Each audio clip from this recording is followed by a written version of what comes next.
Hello and welcome to Kerbal Space Program. Sorry I don't have a special intro or animation or anything today, because it would pretty much be the same thing that was for the last episode, because they're both centered around DUNA. But right now we've hired a new astronaut and his name is Neilbin Kerman, and he has volunteered to live on DUNA for the rest of his life because we do not have the technology to return from DUNA, but we have to beat Seedorf Inc. So he volunteered, and he's going to be living there for the rest of his life, unfortunately, unless we can get more efficient ships and maybe get a rescue mission before he's too old. But I'm doing the same thing that I did in the science episode to get to DUNA, which is burning straight up. I don't know if it's efficient, so don't yell at me. I've already said pretty much everything I know about Mars, which obviously is the real-life equivalent of DUNA, or of what DUNA is in Kerbal Space Program. So right now, I think I'm just going to talk about what Neilbin's doing. So, this is the Omega rocket that I used to launch a probe. I put the lander bit on it, so it's a lot heavier than the probe. But the probe I was able to fly around the DUNA planetary system and land on its moon and then fly around its moon a couple times. And so I don't really think that the weight should be too much of a problem. I mean, because I'm not going to stop at the moon, I'm just going straight for it. And it appears that the probe that I had orbiting DUNA has been shot off into deep space. Well, right now I'm trying to figure out how to get a node. I haven't really gone to DUNA very much. And as I soon figure out, I need to warp a little bit further because my planet is not in an optimum position. It's kind of interesting. You have to be aligned because I need to do more than one full orbit before I do the burn, but obviously you can't set a node more than one orbit ahead of you. So I have to warp past that. I'm still having trouble figuring that in the video, and here we go. So I warp around and then keep trying until I find a spot where I can put a node that will work. So I put one there and then slowly move it towards my craft and find out I need to go a little further. And I just keep on going until we get an intersect any time now. Today I'm only playing it at 4 times speed, not a 10 times speed like I did in the science episode, because we're doing much less, and this is only going to be like a 7-minute episode at most or something.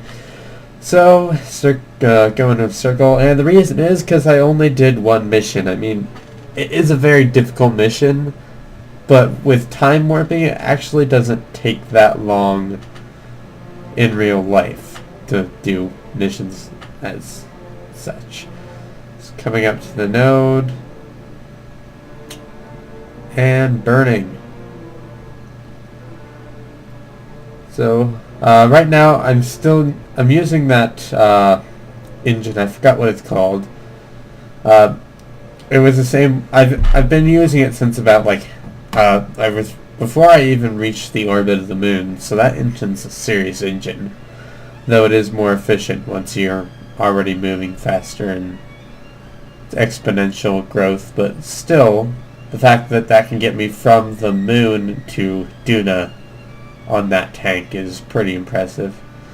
I like that engine. It's always good for a lander. And we're coming up next to DUNA, so I can stop my rambling and start talking about more exciting things. So getting close and intersect, so set up a node to see how much we'd have to slow down. And I try to do it in one burn because I know I'm a little short on the fuel with the extra added weight. So I'm going to try to do one burn that will get me in the atmosphere. So line up to the blue marker, and I pause to do something here. Alright, so I came back. I forgot what I actually did. Probably answering a phone call or something. So I come and I start burning. I delete the node. I don't really need it. I just wanted an idea. And I want things out of the way so I can see what my actual periapse is, because that's the important thing in this case. I don't have enough fuel that I can expand it back out, because from this distance I do not want to fall into DUNA. Like, I don't want to land on the surface. I'll be going too fast and I'll just tear off my parachutes. So I have to get this in one try, because if you look, my fuel is... I don't have enough fuel to change my orbit much past this.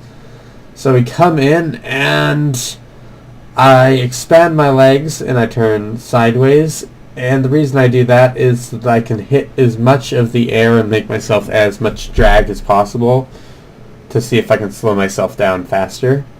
I separate from the stage, which actually wasn't the most efficient thing to do because it was creating drag for me. And then I also turn and point my legs towards retrograde, which actually it would create more drag to fly sideways, but I wasn't really thinking.